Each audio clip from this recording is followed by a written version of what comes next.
E na noite de ontem morreu o jogador do Nacional do Uruguai, Juan Manuel Izquierdo, de 27 anos. O atleta estava internado desde o dia 22 de agosto, quando teve uma arritmia cardíaca durante o jogo contra o São Paulo pela Copa Libertadores. De acordo com nota divulgada pelo Hospital Albert Einstein, em São Paulo, onde o jogador estava internado, a causa do óbito foi em decorrência de morte encefálica após uma parada cardiorrespiratória associada à arritmia cardíaca. Bom, e de acordo com o secretário de Esporte do Uruguai, Sebastián Basoá, durante entrevista para a Rádio Uruguaia, Carvide Esportiva, o zagueiro já tinha essa condição médica há pelo menos 10 anos. Nós estamos agora ao vivo com o cardiologista Rafael Cortes, que vai falar sobre essa condição e como isso pode afetar a vida do cidadão. Boa tarde, doutor Rafael. Obrigada pela participação aqui no Boletim Metrópolis. Boa tarde a todos, muito obrigado. É um prazer estar aqui esclarecendo um pouco sobre essa situação. Doutor, eu não posso deixar de começar a nossa conversa perguntando se ele já tinha essa condição, se ele já sabia dessa arritmia cardíaca, ele poderia continuar sendo atleta de elite? Na verdade, a gente não tem esses dados ainda tão claros, né? Será que, de fato, essa arritmia era uma arritmia preocupante, era uma arritmia maligna?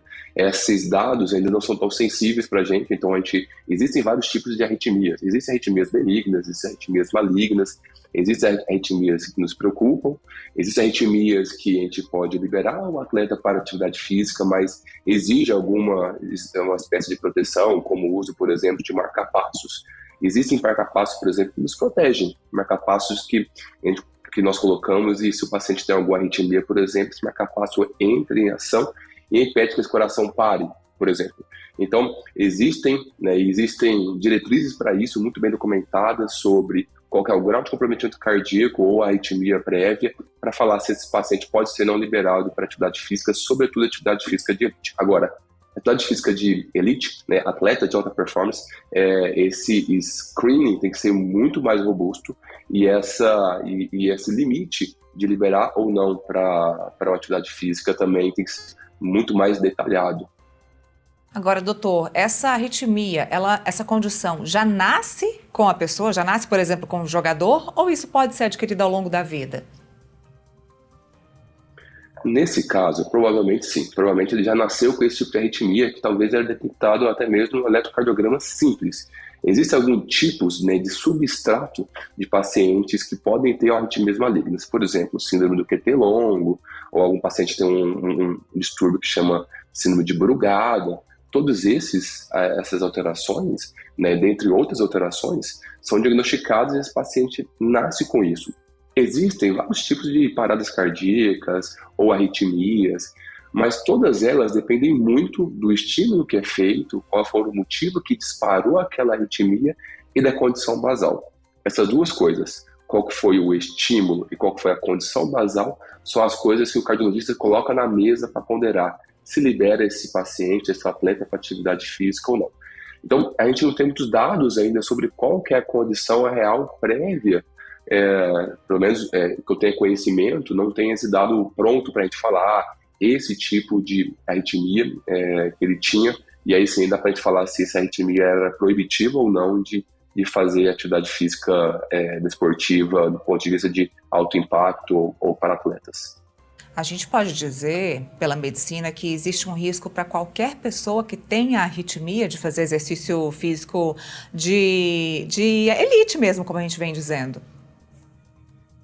Claro, na verdade até para pessoa que não tem arritmia, né? No meu caso, que não tenho nada, né? Não tenho nenhum histórico, não tenho nada detectado. No seu caso também, então todo mundo, mesmo sem arritmia, se o corpo é submetido a estresses importantes, consumo de oxigênio, aumento, né, de um lixo que a célula produz, como o lactato, por exemplo, tudo isso pode influenciar de forma negativa e disparar uma arritmia. Então, até em pessoas normais isso pode acontecer, né? Mas, obviamente, em pessoas normais que não têm uma arritmia prévia ou esse diagnóstico prévio ou que não tem nenhuma normalidade do sistema de condução, esse disparo de uma arritmia maligna, que é esse nome que a gente dá quando é a arritmia que leva a uma parada cardíaca, isso é muito difícil.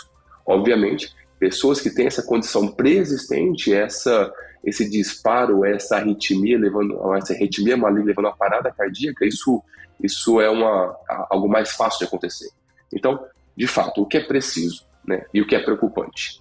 E o que é o recado? A gente precisa ter um diagnóstico prévio. Então, as pessoas que vão fazer atividade física de uma alta intensidade, principalmente alta intensidade, tem que passar por um cardiologista, tem que receber o diagnóstico. E diante do diagnóstico, tentar esmiuçar o que realmente ele pode ou não fazer. Ou, se ele vai fazer uma coisa de alto impacto, talvez é necessário a gente fazer algumas coisas, dentre isso medicamentos, ou dentre isso algum dispositivo, como por exemplo o marca-passo que eu citei anteriormente. Bom, doutor, para a gente encerrar, no caso do Juan especificamente, ele acabou passando mal no meio do campo, foi socorrido e levado para o hospital, ou seja, ele ainda passou um tempo internado. Esse tipo de parada cardíaca ou cardiorrespiratória, ela pode ser revertida? Pode sim.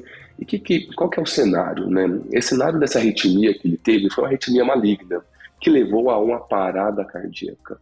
Então, esse momento inicial da parada cardíaca, a gente vê as imagens quando ele cai no campo, entre esse momento em que ele cai no campo, ou seja, ele perde o nível de consciência, provavelmente porque o coração dele está parado. Esse momento é fundamental, a gente chama de golden hour, é uma hora muito preciosa, onde o que deve ser feito ali naquele momento repercute muito naquilo de desfecho final. Então, uma parada cardíaca, é importante que ele receba de imediato as medidas adequadas. E por isso é importante que a população, e mesmo a população leiga, tenha algum treinamento sobre suporte de ressuscitação cardiopulmonar. Porque, por exemplo, se esse paciente fosse talvez atendido de forma mais rápida ou de forma mais intensa, talvez o desfecho não fosse tão ruim. A massagem cardíaca, ela funciona muito bem quando o coração está parado. Se ela é feita de forma rigorosa e bem assistida, a gente consegue dar perfusão para a cabeça e a gente impede o que aconteceu com ele, por exemplo, como a morte cerebral. A morte cerebral, provavelmente dele, foi uma falta de irrigação na cabeça secundária a uma parada cardíaca, secundário a essa arritmia. Então, medidas de manobra de ressuscitação cardiopulmonar, inclusive feita pelo leigo na rua, é muito importante. Então, essa é uma medida, inclusive, que até os governantes, os líderes, os donos de negócios precisam passar isso para os funcionários, para a população, porque são medidas simples de reconhecimento que esse paciente teve uma parada cardíaca e de massagem cardíaca. São medidas simples, fáceis de ser adotadas e que leva a um melhor desfecho final. No caso desse paciente, ele foi atendido ali imediatamente. Assim que teve a parada cardíaca, ele foi atendido imediatamente. Eu não sei de fato, a gente não sabe de fato o que aconteceu entre a saída do campo até a chegada no hospital, né? Mas o fato que talvez tivesse realizado uma manobra de ressuscitação cardiopulmonar de forma mais efetiva, ou se tivesse alguns dispositivos que a gente conhece como DEA, que é o desfibrilador externo automático, que reconhece a arritmia e, de certa forma, reseta o coração ou reverte essa arritmia, a gente talvez teríamos um melhor desfecho. Maravilha, fica aí o recado do Dr. Rafael Cortes, 2 recados importantes. O primeiro sobre a educação dessas medidas de emergência, medidas de urgência para a população em geral. E o segundo, para você fazer aí o seu exame cardíaco. Vai até o cardiologista, não deixa de fazer antes de praticar atividade física. Dr. Rafael, obrigada mais uma vez pela participação aqui com a gente. Obrigado, prazer todo meu, estou à disposição.